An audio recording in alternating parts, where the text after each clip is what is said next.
السلام عليكم ورحمة الله وبركاته. كل عام وأنتم إلى الله أقرب.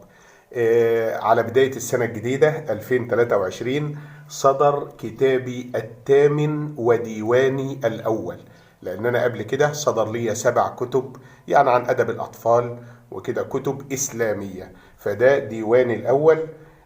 وإن شاء الله فيه ديوان تاني تحت الطبع. الديوان ده اسمه مصري وعاشق للرسول. طبعا 150 صفحة من القطع المتوسط. بيحتوي على حوالي 58 قصيدة، ما بين قصيدة طويلة وقصيدة قصيرة يعني.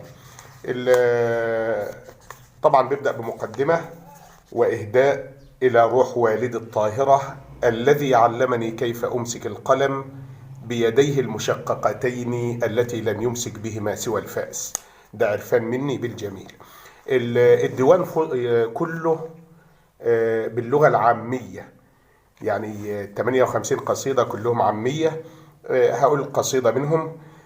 يا شاعر احفر بصوتك وسط الصحاري سبيل، ما تبيعش هيبة سكوتك بكلام مجامل هزيل، ما تبيعش فكرك بقوتك فتعيش منافق ذليل، جمل بناية بيوتك صرحك هيفضل أصيل، ما يموتش ذكرك بموتك عمر الأفاضل طويل.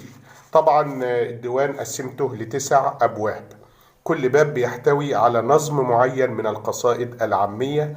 إن شاء الله هيعجب حضراتكم بإذن الله. طبعا الديوان حاليا بيتباع في المنصورة وفي كشك الجرايد بالمنزلة عند مسجد الجرايح. ربنا يبارك فيكم، وكل عام وانتم طيبين. جمال الدقناوي.